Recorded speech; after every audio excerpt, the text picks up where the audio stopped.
Happy New Year, everybody. Welcome to another edition of Ice the Kicker. Glen and alongside, as always, Matt Ferrara.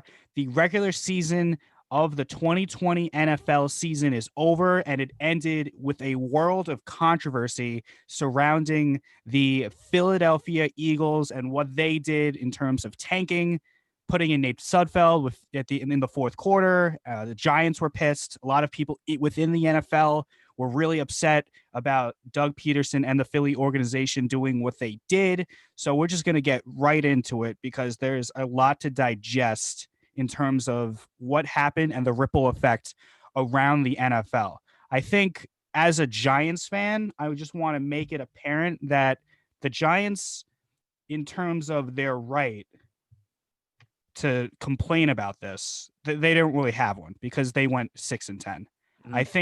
I think it's important to say that because if the Giants won one extra game, if Evan Ingram made that catch down the sideline in Philly a couple months ago, the Giants aren't even watching that game because they don't care because they're already in the playoffs. So when I saw on Twitter during the game when this was all going down, the Giants players complaining on Twitter that this was wrong and they were getting cheated and they were getting screwed or fucked over, however you want to say it, that's just incorrect because you made your bed and you have to lay in it. I told you, Matt, last week, in terms of the Dolphins' playoff chances, in terms of control, you want to control your own destiny and you want to take care of business then. Mm-hmm.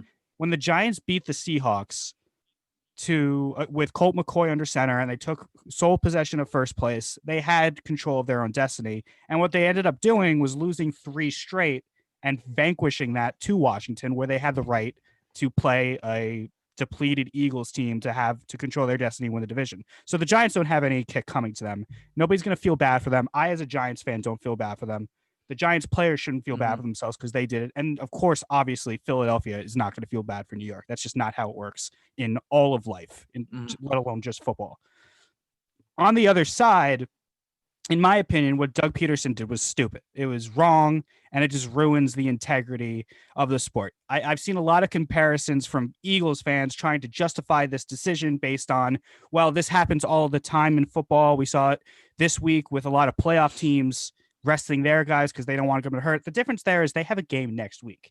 The Eagles' next game's not for another 8 months. That's one. Another thing they'll say is that, the teams tank the entire season to get the number 1 pick. What's the difference between an entire season of tanking and just a 1 quarter? Well, the difference is those teams that tank for the entire season still try to win the football game, right? The Jets tanked this year. When Sam Darnold was healthy, he still played and he still tried to win. They didn't just bring some guy off the street to play quarterback. They still had their first round quarterback go in and play every single day. When the Browns were tanking to get Mayfield, they were still trying to win football game. The only thing was they didn't really have talent. So the Eagles have this talent in Jalen Hurts. And even though he wasn't playing particularly well, he was still driving the ball down the field. He was still scoring touchdowns. He had 2 rushing touchdowns, and he still had the Eagles within striking distance. And if Doug Peterson wasn't a moron and just kicked the field goal, they go into the fourth quarter tied. So the fact that they pulled Jalen Hurts for a guy in Nate Sudfeld that hasn't played in 3 years and belongs nowhere near an NFL roster, and then going in the post-game interview and saying that you were coaching to win the game, that's garbage, and you're a liar, and you're taking everybody you're talking to as fools and as morons. So what the Eagles did was obviously wrong. I know the Eagles fans are going to defend it, but it's just the wrong thing. It was just the wrong thing to do. There's better ways to handle it. If you wanted to see snaps from Sudfeld in a meaningless game, then after the game last week, in week 16, you should have said in your post-game press conference that Sudfeld was going to start. And that was it. So NBC wasn't going to take that game. And they completely fleeced everybody involved in the NFL, from the opponents to the TV networks to the league to the fans. And if I'm a Philadelphia Eagle player who is putting my health on the line for the entire season, not just the risk of going out into the NFL field and risking injury, but also what is surrounding society today with COVID, every single week getting tested every single day. And my head coach is just going to pull it pull the plug in the fourth quarter of the last game to lose and tank when a lot of these people on the Eagles roster won't even be on the team next year to benefit from the 3-spot jump in the draft they're going to take. It's just stupid. It's just stupid. Yeah, I think just the way Peterson handled it and even what he said just added too much fuel to the fire. It seemed like it was almost like a senior day back in high school. And because in his press conference, he was like, oh, well, he's been here a while. We wanted to get him some reps. Like he's been here a while. Like that, if that was the case, then you would stick with Carson Wentz. So I didn't really understand his reasoning. I get what he was trying to do. I guess you could say like he wanted to see him in a game, but just the whole situation, and then it's against an NFC East opponent, and there's teams kind of, I guess, even there's players, I'll put it this way, their livelihoods are at stake. I think he's very lucky that the only really big change was at quarterback. Because if he would have say he would have kept Hurts in, but took out, say, his whole starting line, that's when you start saying like he's endangering his players. And that's where you're like, holy crap, like this is like dead wrong. So I think he is flirting on the line of like there needs to be like an investigation or he needs to be fired, with him kind of just making a bonehead move. And obviously it was at the expense of the Giants season essentially. And that not kicking the field goal play call there, that was just so stupid. That's a separate. I just think that's him as a coach being Peterson. I don't think that has anything to do with tanking. Agree. I think the Sudfeld move was tanking. I think the not taking the field goal, not taking the points at the end of the third to tie the game is just him being an asshole or being an idiot. I just don't think he's a good coach, first of all. Yeah, no, I agree there. And my view on tanking has always been players and coaches don't tank. This is their livelihood. Players have to earn money. They have to do well to eventually get that nice fat contract. Same with coaches. You can't really afford to lose. The coach and the GM, when you come in, may have an understanding that, hey, listen, we're not going to be aggressive in free agency. We're going to try to accumulate picks. We might have to tear down the roster a little bit. Like you said before, they just don't have the talent like we've seen in many teams. So this was the first instance where I kind of saw that the Eagles, I guess you could say, tanked, and it came from the coach, not from the front office, because their team was built to win, but you saw Carson Wentz didn't even suit up. So clearly they didn't care about winning before they even stepped foot on the field, because say Jalen Hurts went down, wouldn't Wentz be the first option off? And their entire receiving core was inactive, healthy scratches. So right there, you're already waving the white flag in terms of we don't really care if we win this game. And it's funny because everyone, all the Eagles fans are like, well, Hurts was terrible. They should have taken him out. Well, he's terrible because you took out a couple linemen and his entire receiving core was out of the game. So what do you want Jalen Hurts to do at that point? It just, wouldn't you rather see what a kid that you used a second round pick on could do late in the fourth quarter against a division rival on primetime, see if he can pull that out? Isn't that more beneficial to you as an organization than seeing some 6th round pick that hasn't played in 2 years and will probably not play ever again? Like for Doug Peterson to come out and say, we were playing to win, we thought Sudfeld gave us a chance to win at the end. That's just a lie. That's just a lie. And everybody he's talking to through the media, he thinks are morons. And he thinks he's smarter than, which is clearly not true because his team sucks. 4-11-1. Ever since that fluky Super Bowl, his team sucked. I don't know. It's just really sad to see, and everybody in the NFL rightfully killed him. There's an etiquette to tanking, right? The etiquette to tanking is, as you said, organizationally, we're gonna trade off pieces for draft picks. We're going to not really feel the most talented roster over the course of a 16-game season. And we're going to try to get that number 1 pick that's going to transcend our organization and bring them into new heights, like what the Jacksonville Jaguars have done. When the game starts, you're playing to win with the roster you're in.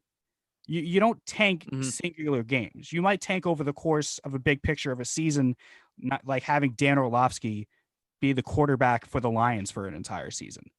But when the game starts, you owe it to your players that are suiting up in that game to do everything it takes to win a game. And you can't tell me that Nate Sudfeld in the fourth quarter gave the Eagles a better chance to win than Jalen Hurts. It's the most obvious form of tanking I've ever seen.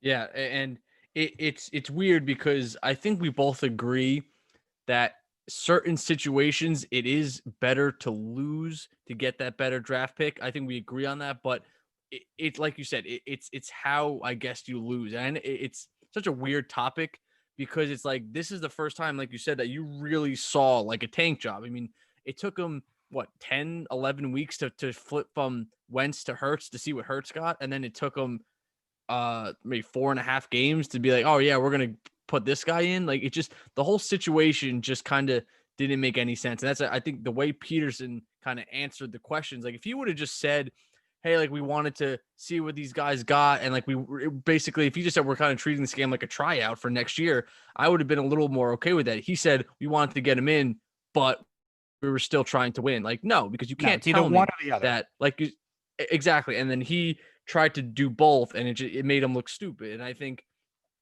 and now I wanted to just touch on what Joe Judge was saying. Obviously, he was very hypercritical about it because again, it affected his season. Yeah. Now, the only thing I disliked about what Joe Judge said is that he said like staffs and organizations don't care about draft picks. I wouldn't go that far.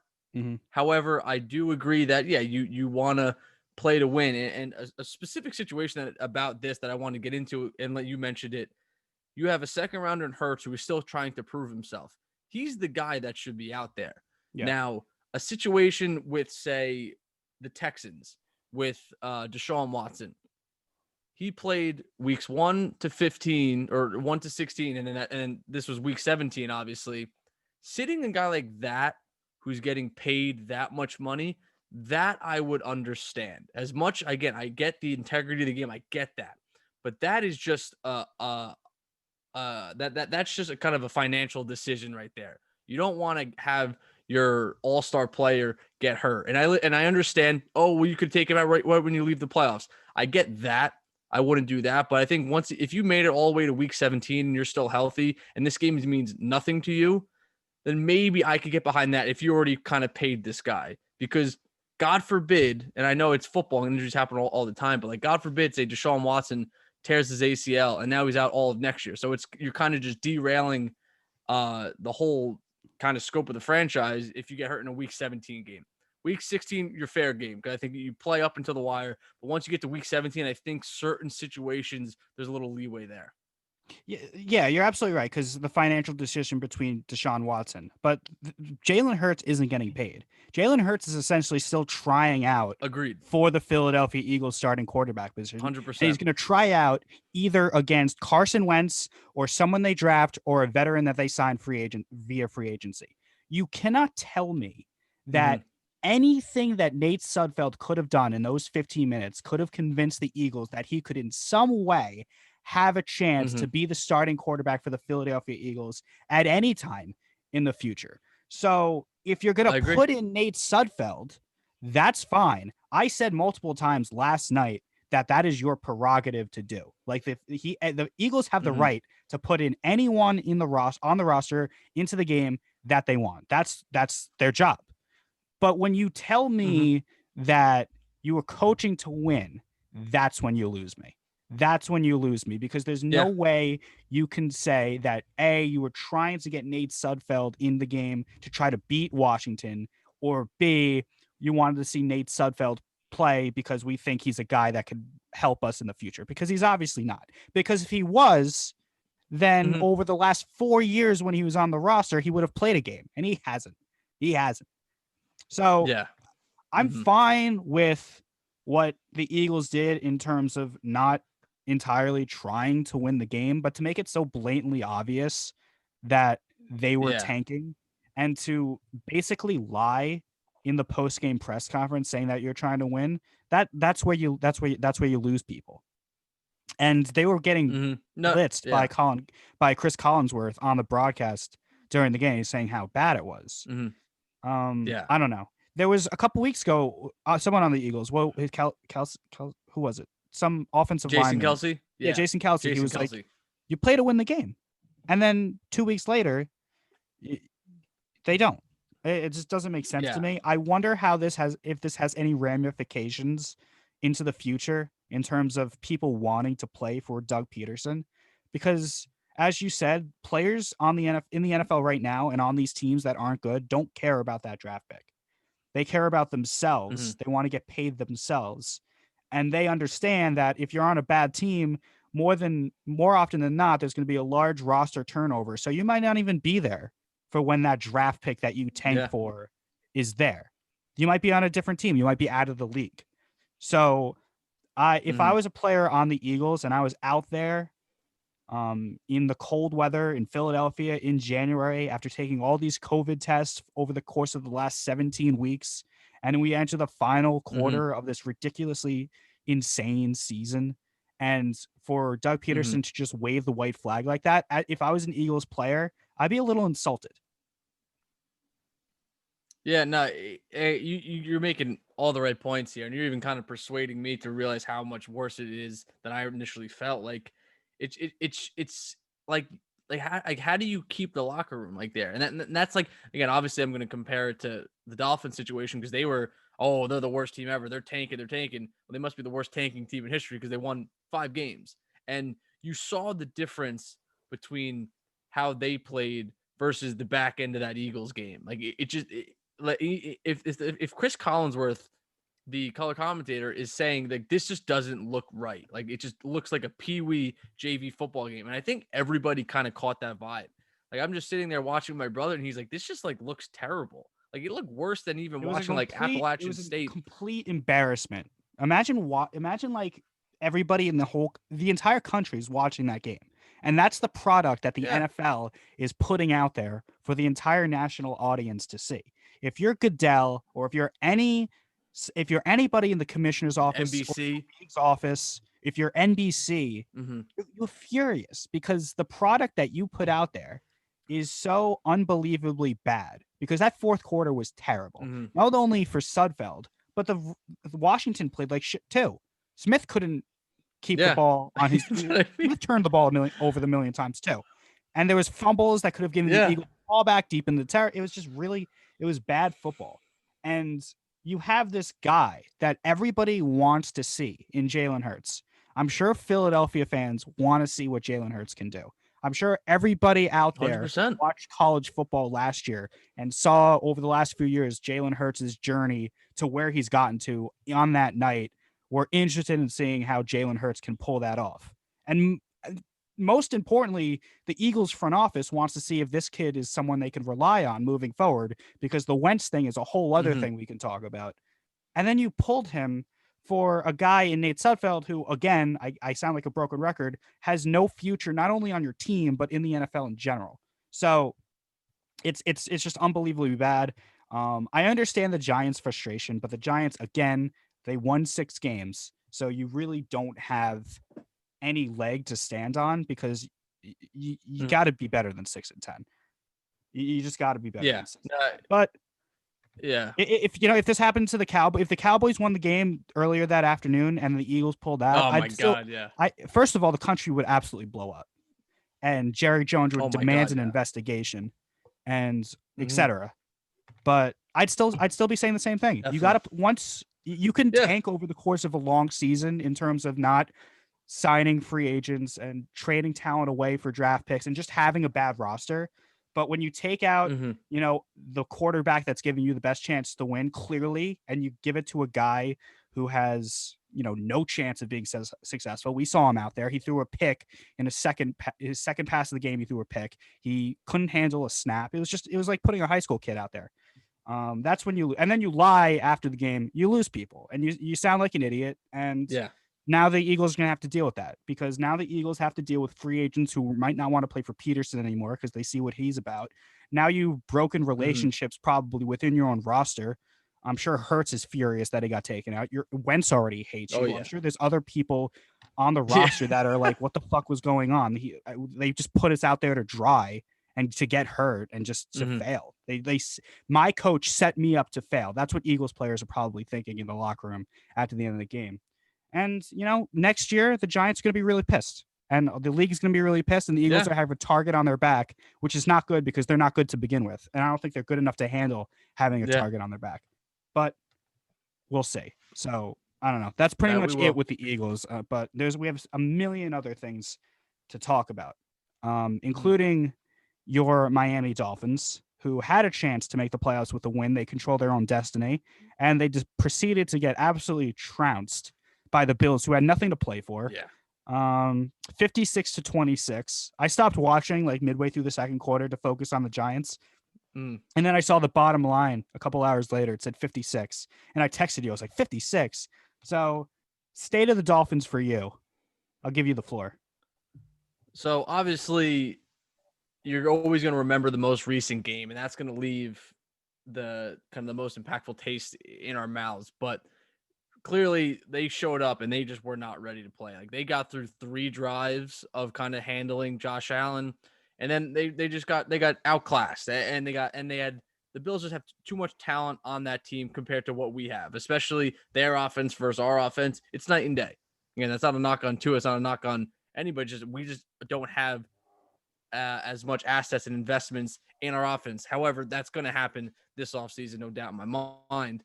But then it was just it was such an awful game because you knew Matt Barkley was coming in eventually. You just didn't know when. And you see him warming up on the sidelines. Then Josh Allen runs out there, scores a touchdown. Then finally you see Matt Barkley warming up on the sidelines. We're only down 15 at the time. We punt it and they run it back. And then Matt Barkley plays the rest of the game. So it was just like if you punt it to the Bills, you're giving Matt Barkley the ball and you're giving him the ball for the duration of the game with more than a half to play in the whole entire game. That's definitely something that you could control and you could kind of come out of. And I remember, I don't know if it was texting you or maybe I was texting somebody else about how like with the situation they were handling, they were still at one point down 15 with the ball back, and this was in in the middle of the third quarter. That is something that if you are a playoff team, you should be able to handle. And again, they not only did they have Matt Barkley in, Tre'Davious White, one of the best cornerbacks they had out. Matt Milano, one of the better linebackers in the NFL, and on their team was taken out too. So they had their backups in, but then we got destroyed. Like our again, quote unquote, where they were the best scoring defense in the NFL, the Dolphins going into it, got absolutely destroyed. So that was a little surprising to see.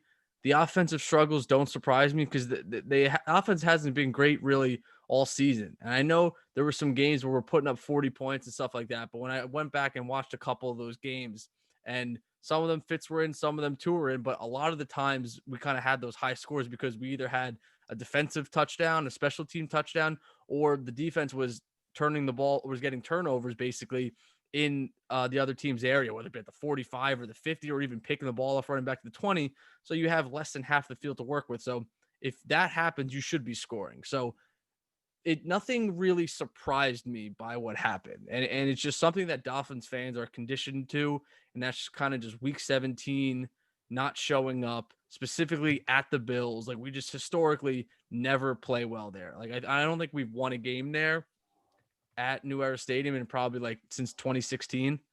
So just a very weird way to end the season. And unfortunately, it's a season that you completely overachieved and you did a phenomenal job. You won a ton of games against a lot of great teams who I didn't even think they would compete against. I kind of had them slated at 7-9, maybe 8-8, and you go 10-6. So I mean, overall, it really is a huge accomplishment for what they did and then what Flores did with the team they have. And a lot of that team is coming back and you're only going to add more to the offense. So they're in a great position, but from a fan perspective, it definitely left a sour taste in their mouth and kind of similar to the Yankees. People are looking to blow things up, but just in the totally the wrong areas. In terms of, I totally agree on what you're saying. Tua in this game went 35 for 58. One Mm-hmm. touchdown, 3 interceptions, 361 yards. In terms of Tua, what does he need to be successful? You have all these picks coming up Mm-hmm. in the draft. You have the 3, the 18, what is it, the 50th overall as well? What are you run down the Yeah. picks? 3, So 18, 36, and 50. so you would think that you use that opportunity to really bulk up the offense and give Tua a plethora of weapons around him. With that 3 pick, you can go that offensive lineman Sewell from Oregon. You can get him that dynamite wide receiver in Devontae Smith, who's probably going to win the Heisman. Um, Mm-hmm. so Tua is a guy who really he needs that kind of weapon, because if you look at his tape from Alabama, and a lot of people that I've been reading and listening to today have been saying this. You watch him at Alabama, he was much more willing to push the ball downfield in Alabama than his rookie year in Miami. So, do you think that with that third overall pick, the Dolphins should get that receiver to really help Tua go over the top a little bit more, or do you think they should shore up the offensive line or running back, or what do you think the best opportunity is for the Dolphins in the draft coming up? So yeah, I'll get into first the draft, and then I'll try to segue into basically what it's going to take for him to be as great as he was in Alabama. So I kind of am torn between what to do with that third overall pick.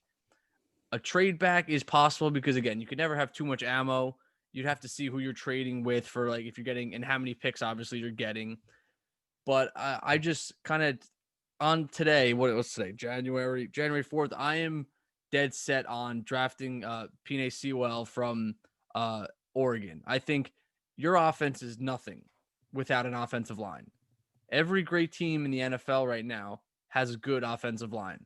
And if they don't, then that's probably why their offensive lack. So it's like you could get a guy like Devontae Smith who is amazing at what he does, but if you don't give Tua or any quarterback the time, then it's kind of all for naught. And I know a lot of people that I've kind of been reading up on Twitter, Dolphins media people are saying, "Oh, well, they invested the 3 picks in the first 4 rounds into linemen last year." Well, why not more? I can't emphasize this enough that, and you, I'm pretty sure agree with me that your offensive line is everything, absolutely everything. You go back and watch Josh Allen's game against the Dolphins, and not to knock him because he's great and he's probably MVP or maybe he'll lose it to Rodgers, but he's one or two. He is able to get to his first, second, third read. And then if it's not there, he could just scramble out. Like there was very few plays that he made where he was rushed. And then you sprinkle in that your receivers have no time to get open if you're throwing the ball in under 2 seconds every single time. So nothing can flow properly. And then obviously you sprinkle in the run game too.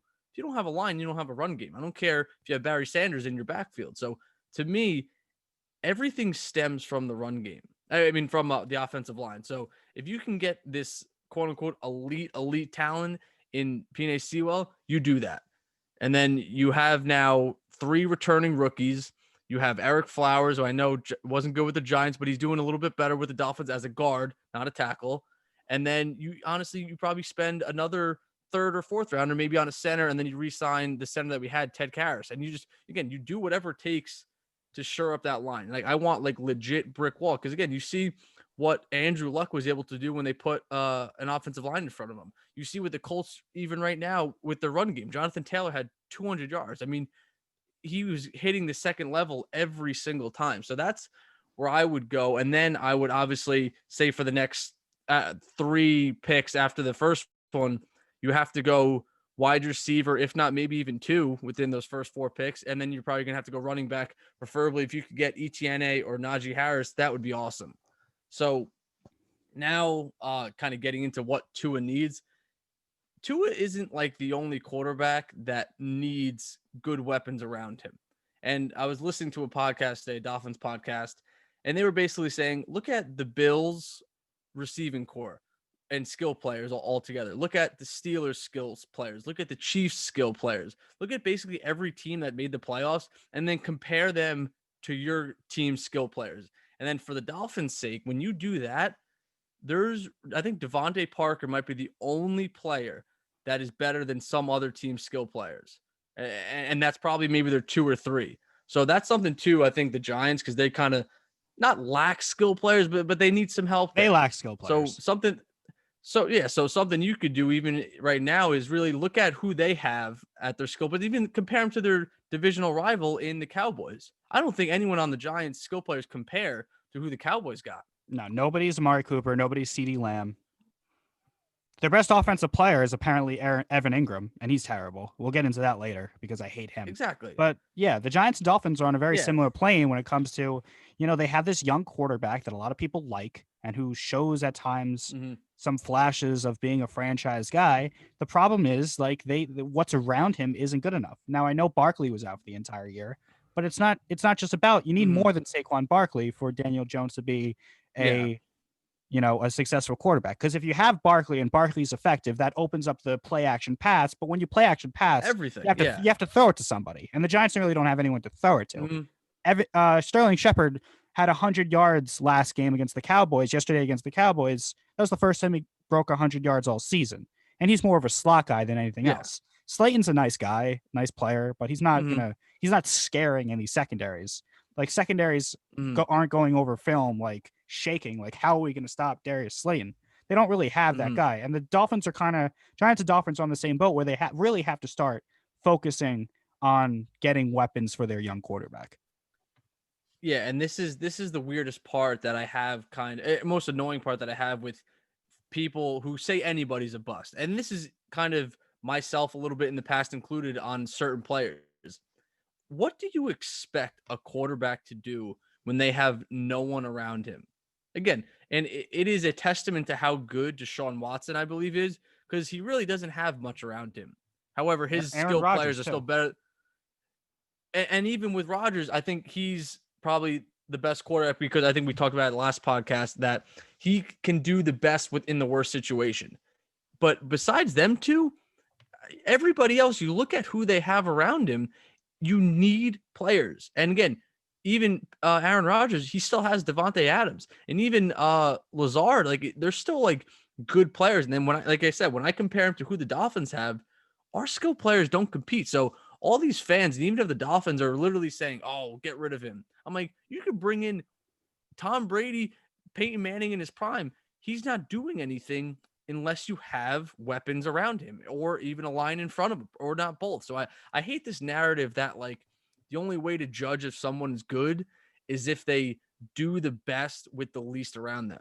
Like how Mm-hmm. about you judge them when they have at least people competent around them and at least a competent offensive line. I know this is something that I was very critical on Sam Darnold, even Daniel Jones, but it's something that I need to kind of rethink a little bit and really look at who they have on the offensive line and who they have as weapons and like really watch the games and say, are these receivers getting separation? And then you even factor in the play call.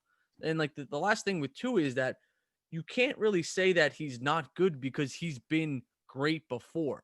So if he's shown the ability that he could be great, why wouldn't that necessarily happen in the NFL? The only reason it wouldn't is because the team around him, it really isn't what is going to suit him.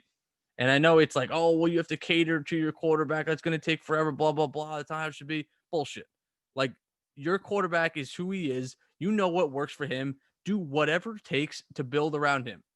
That's kind of just how I am approaching this offseason. I honestly think that's how every team has to approach their off seasons and how they build a roster. I think what you said is perfect. I think the perfect example of that can be found this year within a 2-game stretch with Baker Mayfield, both at MetLife Stadium in Mm-hmm. back-to-back games. You saw the Sunday night game a few weeks ago against the Giants.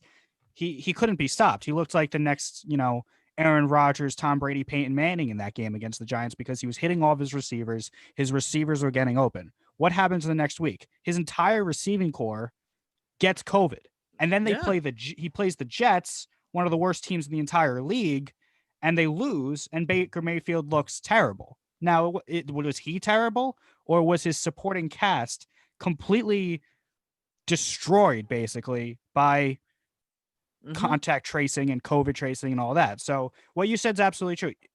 Any quarterback can be really good. Any quarterback can be really, really bad. Just depends on who you have around you and who's coaching you. And the same could be said about Sam Darnold.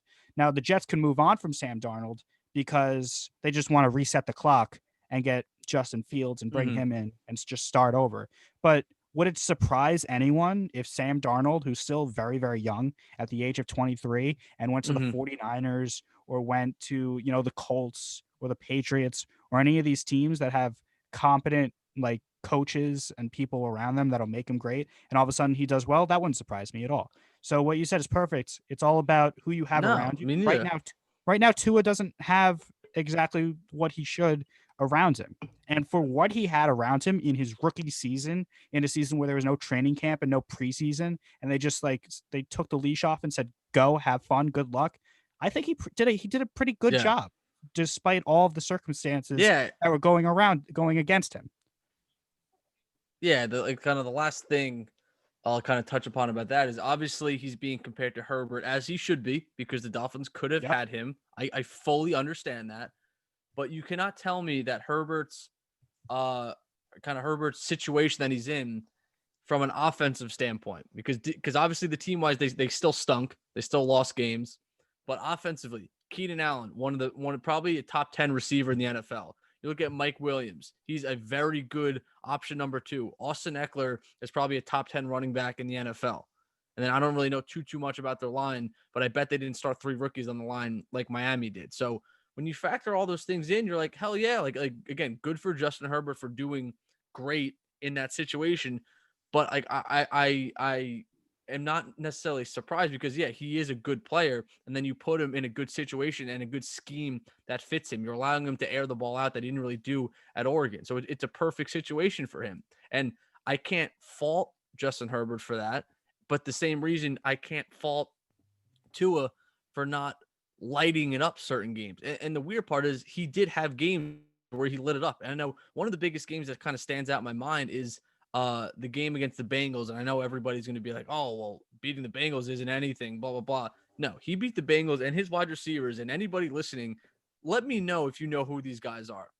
Isaiah Ford, who is on the Dolphins, traded to the Patriots for a 7th rounder, and then cut by them, and we took him back.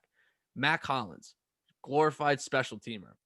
Uh, Malcolm Perry, 7th rounder out of Navy, rookie. Lynn Bowden Jr., 3rd rounder who went to the Raiders after the draft as a running back, and then got traded to us before he even stepped foot in a Raiders uniform.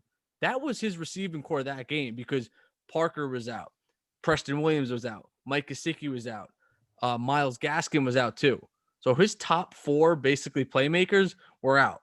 So people really need to understand, be like look at each individual situation. And I know, and Louis Riddick had a great video on it and really talked about how everybody for some reason nowadays is so hypercritical and they have no patience with anything that, like you said, you're going to see situations where Darnold's going to go to another team and kill it. I mean, again, obviously Dolphins fans know this. Look what Tannehill is doing with Tennessee. Like he's arguably a top 12, maybe even top 10 quarterback when you look at his statistics and even when you just watch his games. I mean, you can't dismiss that absolute dime he threw to seal the game basically against the Texans. So you have to look at the situation around him. And you look at Tannehill, he's in a perfect situation. You have the best running back in the NFL.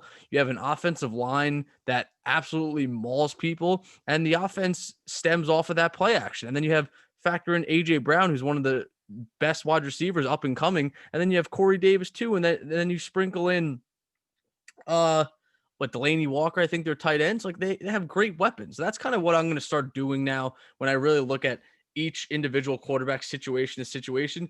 Look at kind of who I have on my team or you have on your team, whoever's listening, who their favorite team is, and compare them to kind of other teams around you. And then you could start looking into team success and stuff like that. Because just looking at a stat sheet is too lazy. All right, before we talk about the Giants and then put them to bed, just one last thing on the Dolphins. We have 8 months until week 1, 2021, and there's going to be a lot of changes coming and a lot of additions made to the roster via draft, via free agency, via trade. But as we're sitting here on January 4th, with what you just saw in a 10-6 season, just narrowly missing the playoffs, is next season a playoff or bust situation for Flores and Tua? I would say, yeah. I think the defenses prove that they're ready to go. Tua got kind of, hopefully you're assuming he got his rookie rust off. Not to say it's not going to be there a little bit next year, but by the time you get to week, like maybe even 5, I go as early as week 5. And assuming if they have a preseason, then you would even back it to say week 3, you're ready to rock right now. I mean, if you proved you can win 10 wins this season, then there's no reason you kind of can't do it next season. And then now basically every single year, and with the money you invested in the defense and the money they're probably going to invest in the offense this offseason, you're ready to roll. Again, this is kind of my knock with certain Jets fans is that you can't rebuild forever. Eventually, you have to say, hey, we're going to start competing. And I think for the Dolphins, they understand that they're going to say, hey, we're ready to go now. You're probably going to see another big name splash in for a wide receiver in free agency and maybe even at linebacker. We'll see what happens. But they're sitting on going to be 40. It could go upwards of maybe 50 mil in cap space. I have a feeling they're probably going to use all of it. And I was looking at some cap numbers today. The Bills and the Chiefs basically like have maxed out salary caps right now, and they're spending money, and they know, hey, we're Super Bowl contenders, so it's a perfect time to spend money. And I think the Dolphins are understanding that, hey, they might not be Super Bowl contenders just yet, but they're ready to say, hey, we're going to start challenging the Bills for the division, and we have to be challenging every other team for wild card spots and making the playoffs. Moving on to the Giants, they got the win barely against Dallas yesterday. I don't know if you saw the end of the game with the Gallman run to ice it and then the fumble. Mm-hmm. I don't know. Oh my God. Heart Oh attack. my God. Like the most Giants thing. We've seen the Matt Dodge. We've seen back before we were even born that Herm Edwards play.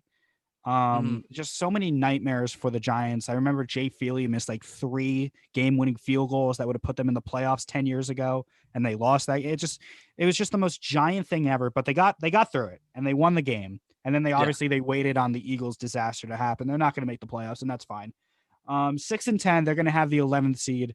The Giants clearly improved significantly in terms of their effort, and I think that's on Joe Judge. So I'm very confident in Joe Judge as a head coach. But at the end of the day, they still went 6-10, and they still have lost 10 games at least in the last 4 years and 8 of the last 9 years. So how successful was this season? I think you can say it was successful in terms of, I think you got the head coach right, but there's still a lot of things you got to do to fix this team. First of all, the offense. Dave Gettleman has been trying to build this offense for 3 years. His first round picks in the last 3 years have all been offense based, and it's still 31st ranked in terms of scoring points. I'm not entirely sold on Daniel Jones, mostly because this is a guy that seems to struggle to stay healthy. And then, I don't like their weapons. I like their defense. I think their defense is good. I think Martinez is a beast. I like Bradbury, and I like McKinney. I like Jabril. I think Jordan Love, who they extended. I like what they have defensively. I think Leonard Williams, the one thing that Gettleman's done really well was get that trade and get Leonard Williams in there, and he had 11.5 sacks. I don't know how he wasn't a Pro Bowler. But in terms of this offense, that needs to be the key focus of this offseason. My problem is I don't trust Dave Gettleman to make the right decisions, and all signs are pointing that he's going to stay the general manager. At the 11th spot, I don't know what you do. I don't know if there's a trade to move up if you want one of the top wide receivers. I don't know if Chase and Smith are going to be there by the time you get to 11. I don't know what they're going to do free agent-wise, but at the end of the day, they got the head coach. We still don't know about the quarterback, and I don't trust the general manager. So I'm not exactly confident that the Giants are going to make a seismic leap next season. I'll believe it when I see it, and I'm hopeful that they could. I think they could if they did it right, because as we've seen, the division sucks, and anyone can win the division, because all of them except Philadelphia had a chance into the last week. But for them to make a jump from what they are to a team that could be respected as an eventual Super Bowl contender, I don't know if Dave Gettleman is the guy that can take them there. Yeah, again, like you said, for all the investments that you've put into the offense, and then obviously you sign Golden Tate too, it hasn't panned out. And again, people want to put that possibly all on Daniel Jones. Maybe he is carrying a large chunk of that burden, and it could be rightfully so. But just with again, the line's pretty much been a mess for a while, and it seems like Andrew Thomas has been doing admirable. I think maybe getting pick number 4 isn't suited to his results just yet. But again, you got to give that some time. Rookie lineman, you want to see some progression there. But I don't think he disappointed at all. But I think for the Giants and kind of similar to the Dolphins, you have to look at right now from an offensive standpoint, because both the defenses look figured out. pretty much everybody on their defense is going to be coming back for the next year, if not the next 2 or 3 years. But what weapons kind of on offense surprised you? And I know looking just kind of throughout the whole year, I think Wayne Gallman proved that he could be a running back one. So that's something that the Giants have to take away from the season as a huge positive, absolutely huge positive. Right? Gallman, like day in and day out for the most part, did really, really well. So that was just really kind of cool to see. And then obviously in the back of your mind, you're like, do we want to re-sign Saquon? So they're going to have to figure that out. A negative side to what they discovered on offense is that Evan Ingram is probably a guy they don't want to re-sign. So that might be something where you see maybe a trade in the offseason. Who knows? He's terrible. And the interception that happened yesterday, I don't know if you've seen it. I'm Because sure of you him. have. No, I saw it. It's right through his hands, off the face mask, up in the air. That's happened more than once this season. This guy can't catch. His drop Yeah. against Philadelphia is the reason they didn't make the playoffs. Like, if you want to, like, I know it's a team simple as sport, that. and you win and lose as a team, but literally, if he makes that catch, the Giants make the playoffs. So in turn, he singularly is the reason the Giants didn't make the playoffs. I don't know how he made the Pro Bowl. I don't know how you can just. I need someone to throw me the stats and compare him to other NFC tight ends, because I don't know how this guy made the Pro Bowl with all the drops he's had. I don't know where you go with him. That was a Jerry Reese pick in the first round. I always forget that, but it's just really bad. And the problem is he's probably the number one target for the Giants right now. You need to upgrade from Evan Ingram somehow.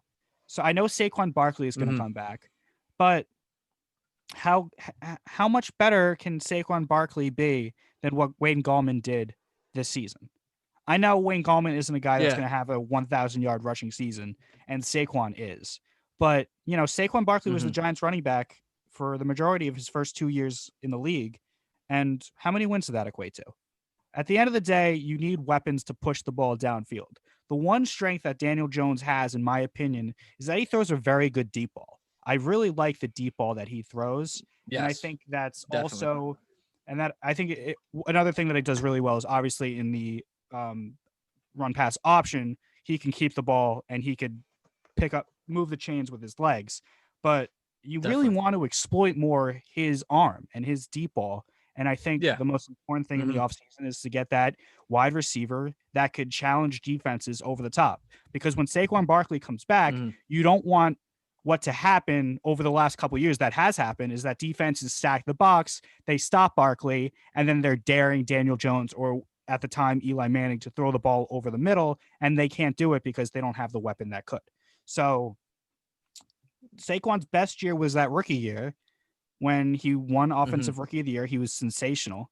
But they also had the threat of Odell Beckham Jr. over the top that gave Saquon some space because the defense had to respect who was on the outside. Now the Giants don't have that. So I think that wide receiver is probably the number one target and the number one item on my wish list this offseason for the Giants. Yeah, I think the Giants and Dolphins are going to be tied to a ton of free agents and a ton of potential draft picks in the first round as far as interest, and specifically with wide receiver. A couple names I wanted to touch upon that I think should be on Giants' radar. One being Kyle Pitts. He's the tight end out of Florida, who is, again, similar to Evan Ingram, where he's basically just a glorified wide receiver. But Kyle Pitts was borderline a Heisman finalist. So you go back and you watch his tape and you watch his highlights and you listen to analysts and stuff talk about him. They say he is legit. So I think that is definitely a potential add-on. And again, even if you keep Ingram, you run a 2 tight end set and you have Pitts and you have Ingram there, similar to what the Patriots used to do. It's not unheard of. And another few names the Giants fans, I believe, should keep an eye on, because let's just assume that Chase, Waddle, and Smith aren't there at number 11. In just using the draftnetwork.com, they're kind of big board rankings. They got Chase at number 5, Waddle at 7, Devontae Smith 9, and there's kind of a drop off, and you don't see anyone until 23, and that's Rashad Bateman. So these are a few names I want to just touch upon that I think could be later second to third round steals for both the Giants and the Dolphins. And so one being Rashad Bateman, who I do think is going to leak into the first round. Then you're looking at Terrace Marshall Jr. out of LSU.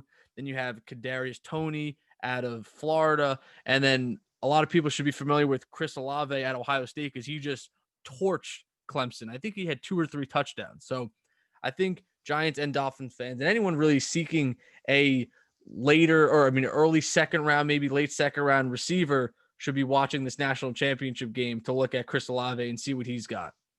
Yeah, it's interesting where they are in the draft at 11. If they would have lost against the Cowboys and they would have dipped into the top 10, maybe at 6, wherever it would have ended up, then you can dream Mm-hmm. about the Chase and the Smith and the Waddle. But at 11, it's not really there. So I'm Mm-hmm. wondering, do the Giants, if they really are desperate and they really want Chase or Smith or whatever, do they go up?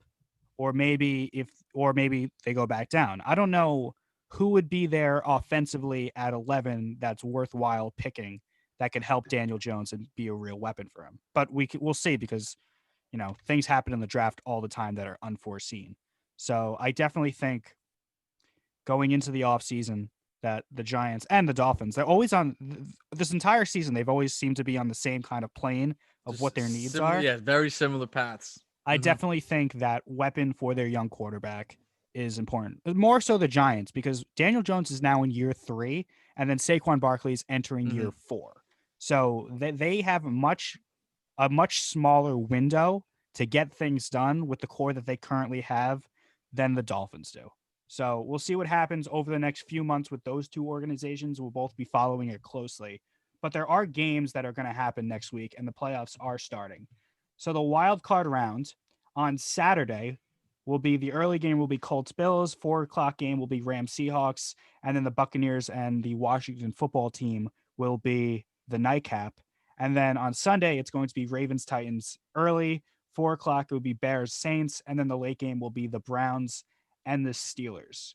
We'll start with the Saturday games. Can you see the Bills losing to the Colts?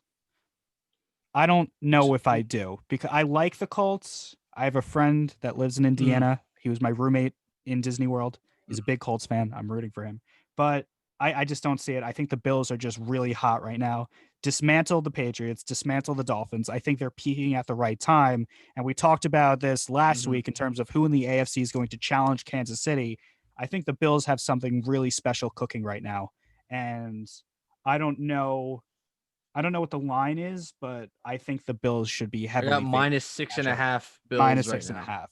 So I think the Yeah. Bills, well, I know now that the Bills are heavily favored, and I think they should be. And I think Mm-hmm. this is going to be a relatively easy win for Buffalo because I just think they're a more talented football team than Indianapolis is at this point.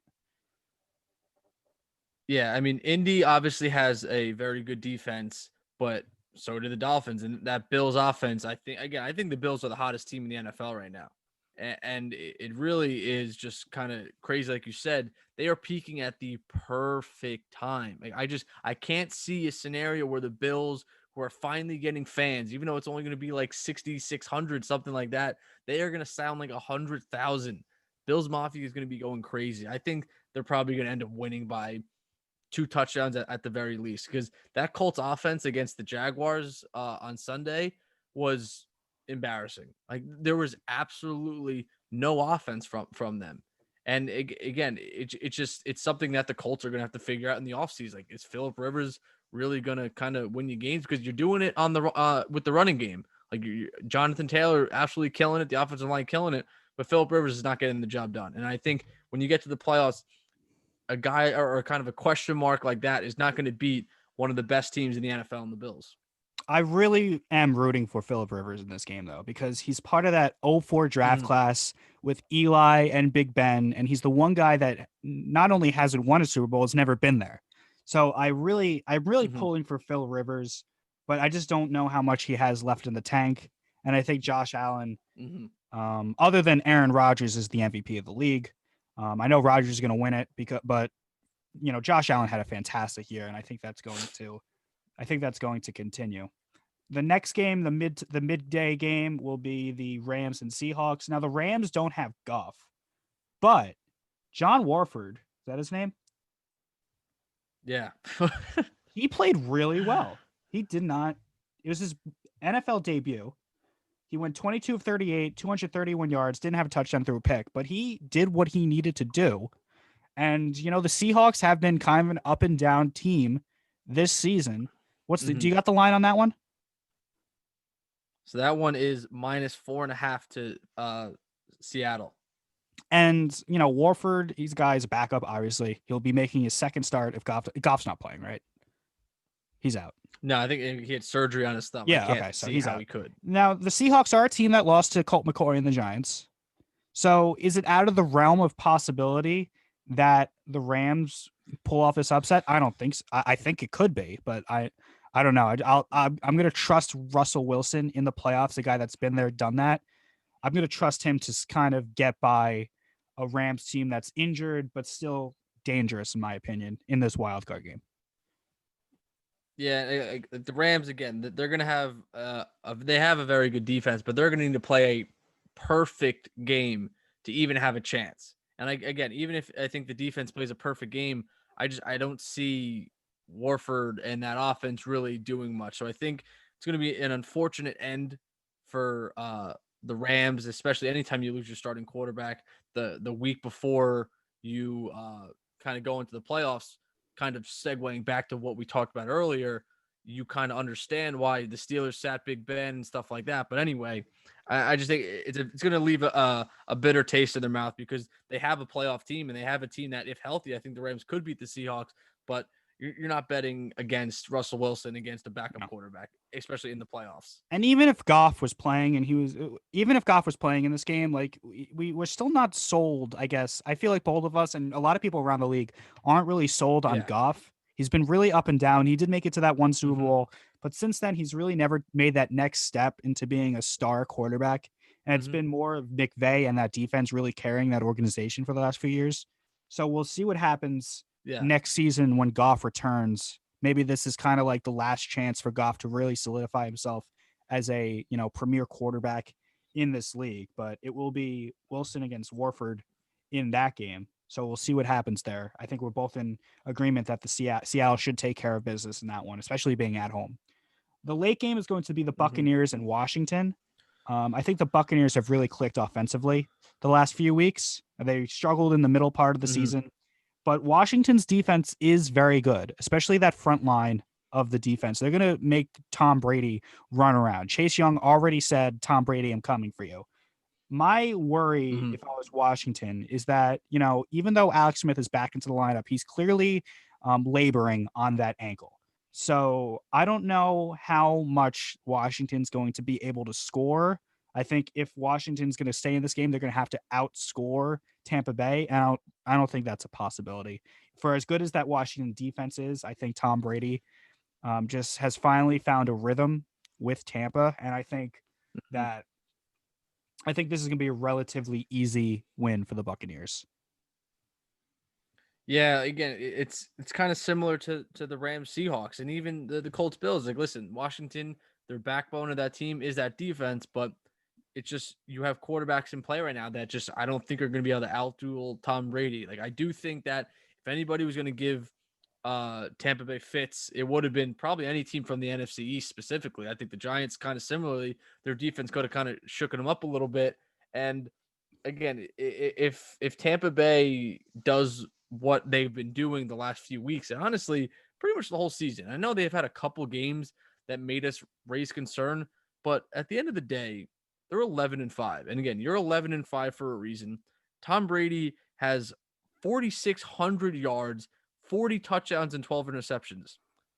For someone who took so much scrutiny when they were struggling, especially on opening day, this man basically put up a potentially MVP season. So I think we really need to kind of understand what Brady is doing at the age of 42.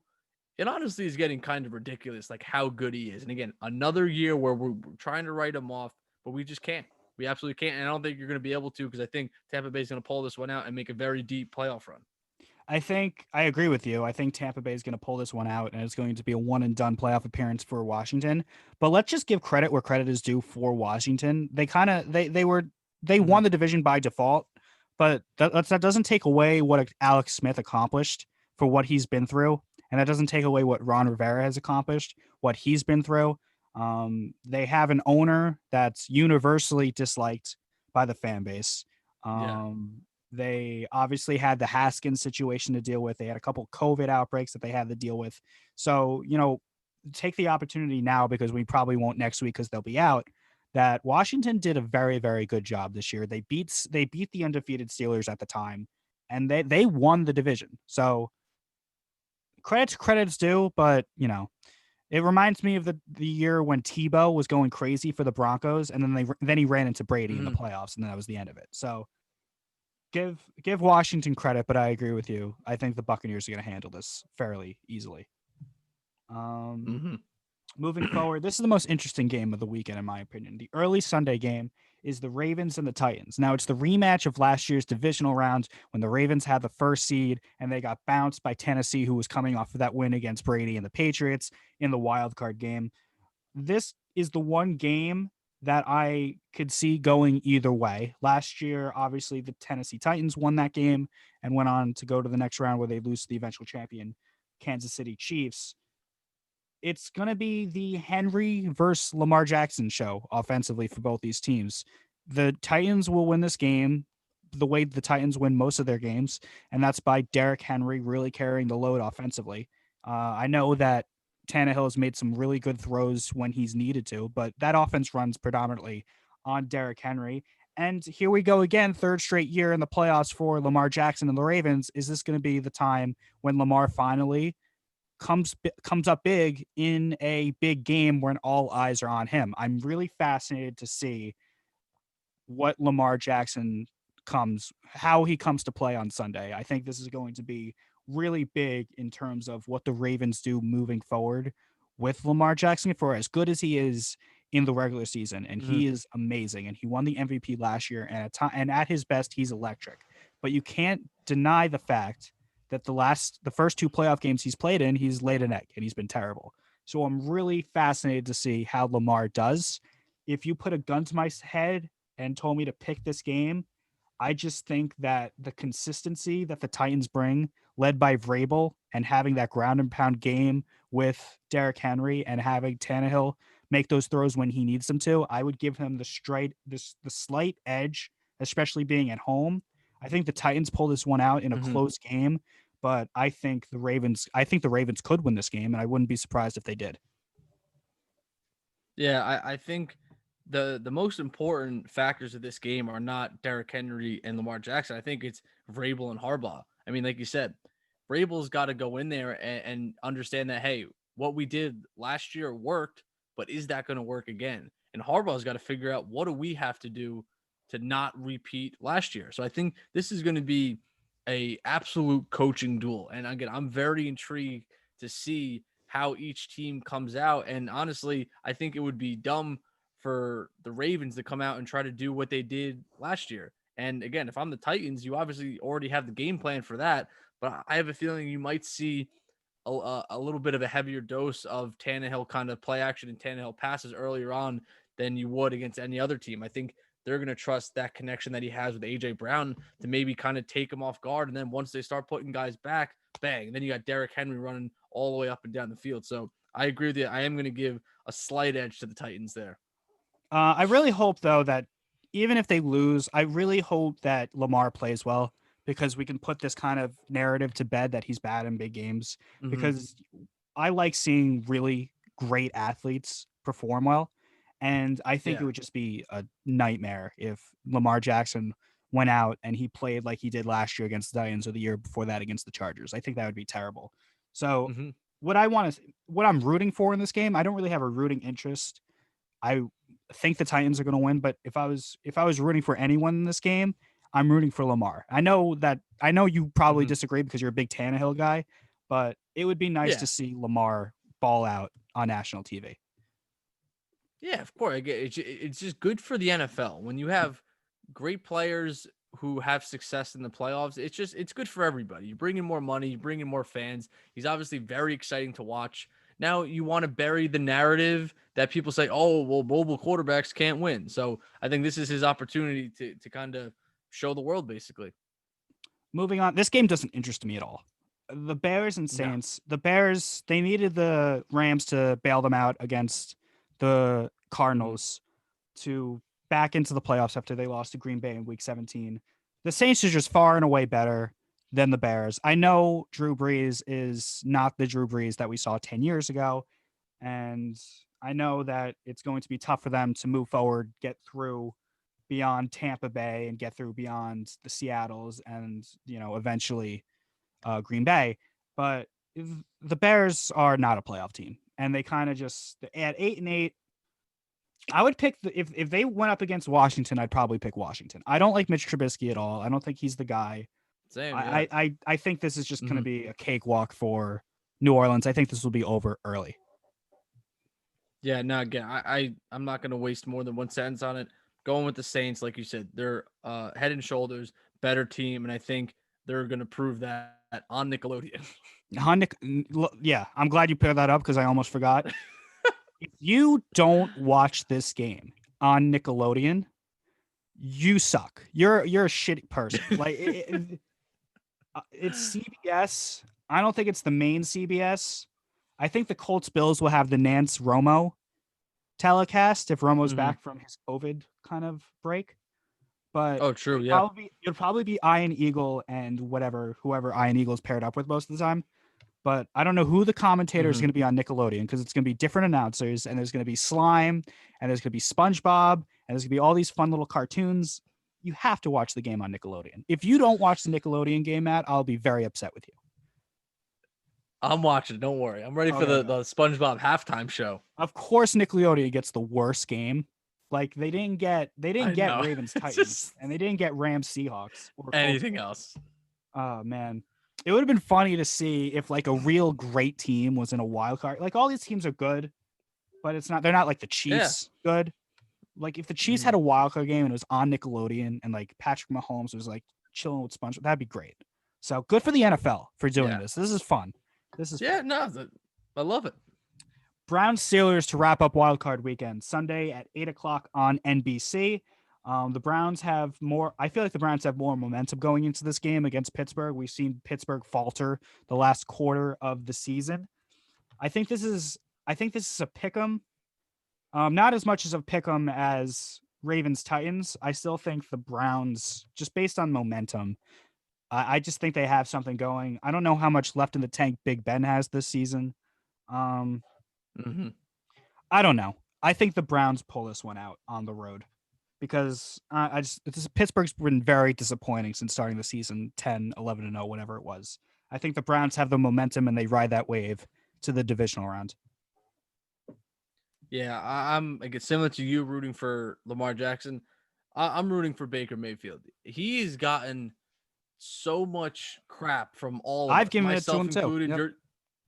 And that's what I mean. And I think this is such a great moment for people just to really appreciate his progression and also just appreciate the ups and downs that young quarterbacks and just young athletes have in general. I think this is his coming out party because again, I know he did win rookie of the year, right? No, Saquon won it.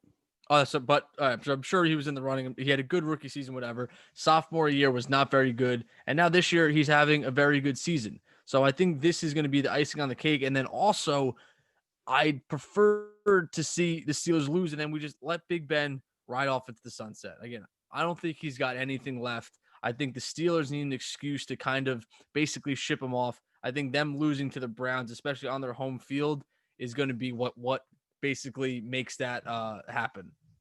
And I think it'd be fun to see a Cleveland Brown playoff run because they haven't made to the playoffs since 2002. So that's 19 years ago Yeah, now. So there's a generation of fans that have never seen this before. I think it'd be fun if they went on a little run. The Baker Mayfield, for as I good as agree. he is, he's a very polarizing figure in the NFL. If you don't believe me, just Mhm. ask Colin Coward what he thinks about Baker Mayfield. Um, I think that's a good story. I think it's a good story if the Browns make some noise in this playoffs because everyone likes that Cinderella. Not saying that the 11-5 Browns are a Cinderella because they're a good team and they don't deserve the Cinderella label. I always thought Cinderella is for like those 9-7, 8-8 teams. But yeah, why Yeah, not?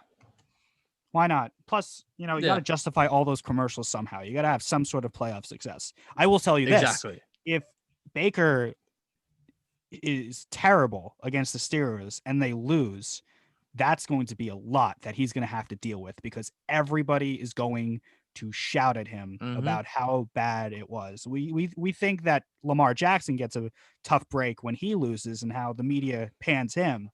If Baker Mayfield lays an egg against the Steelers and the Steelers like blow the Browns apart, it's going to be a long offseason for Baker Mayfield. I think out of all of the teams, all the quarterbacks in this wild card round, I think Lamar and Baker have the most to lose. Yeah, I would maybe Brady. Other than I think Now, Brady has 5 Brady. Super Bowls. He doesn't, nobody cares.